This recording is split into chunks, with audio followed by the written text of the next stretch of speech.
Hi, I'm Carol Jurgensen Sheets, aka Carol the Coach.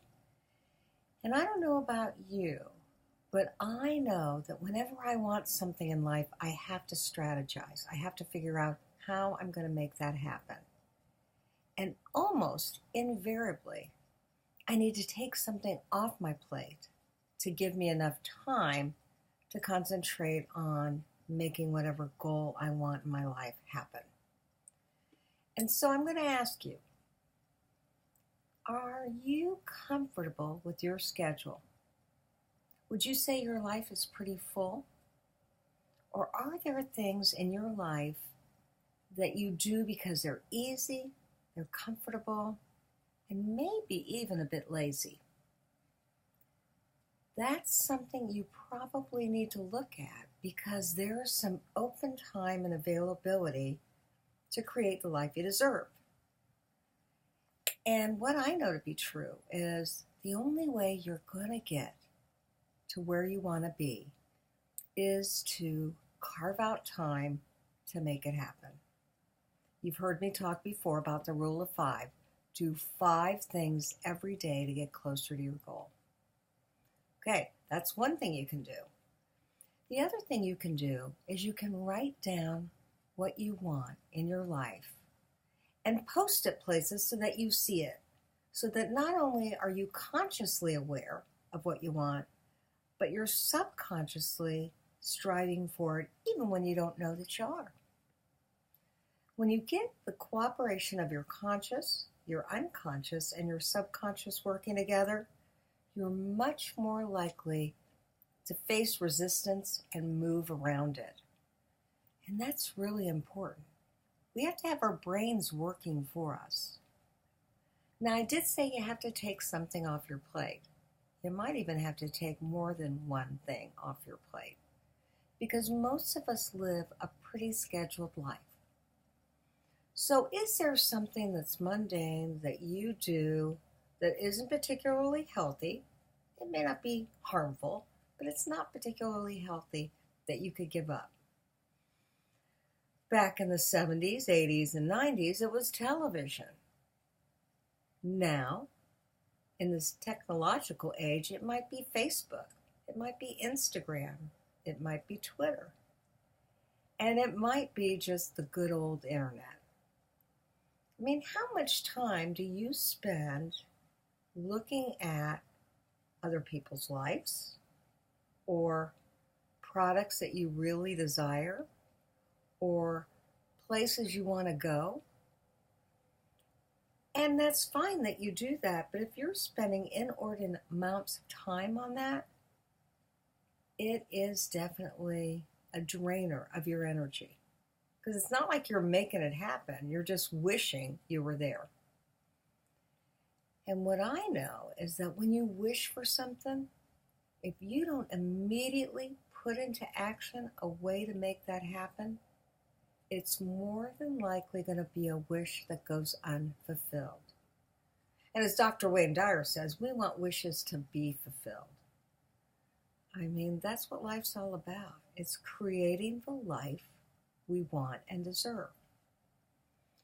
So, if you would take my challenge, identify something that you want in your life, okay?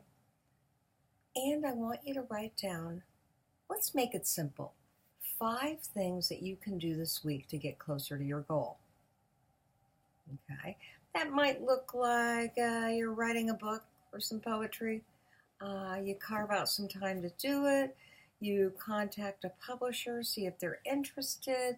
You write a proposal letter. You talk to another friend who is published, or you join a writing group. Okay? Let's say you want to lose 25 pounds.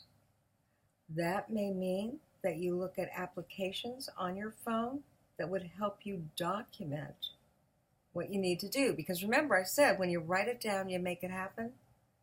Well, the number one tool in weight loss is writing down what you put in your mouth, and for some people, identifying how many calories, how many fats, how many carbs, that kind of thing.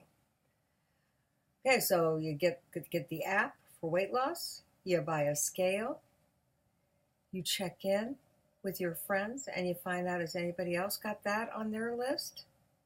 Get an accountability buddy and maybe start attending some meetings to help support you through your weight loss.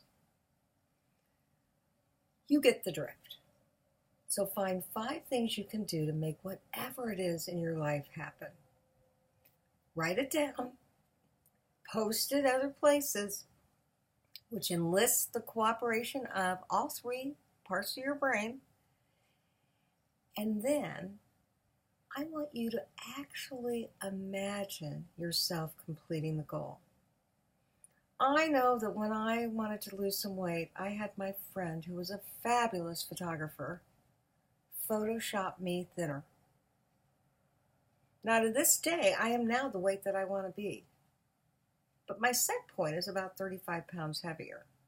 So I had to do what it takes to make it happen. And really, that meant I wanted to see some pictures of myself thinner so that I created more motivation to fight off that immediate gratification, that need that I had to have a chocolate bar, to get some ice cream, to have that second help of delicious ravioli. You get the drift. Okay, so write it down, come up with 5 things you can do, use Post-it notes, and then the last thing is when you're visualizing how your life will be when you've made that change, I want you to add about 5 extra minutes to meditate and just quiet down the mind, because when you quiet the mind, you're much more likely to make your life happen. I don't know what it is. It might be your spirituality. It might be a higher power. It might be just the universe cooperating with you.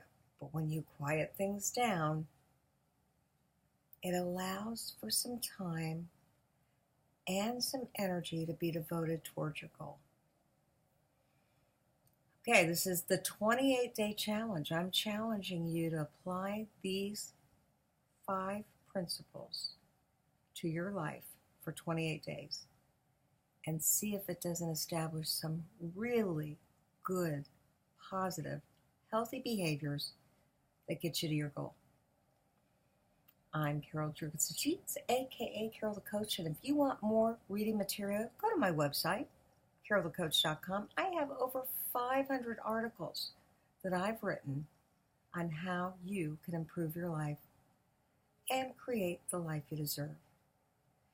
And as I always say at the end of all my internet radio shows, your best life with Carol the Coach, sex help with Carol the Coach, I say there'll only be one of you at all times, so fearlessly have the courage to be yourself. Have a great week.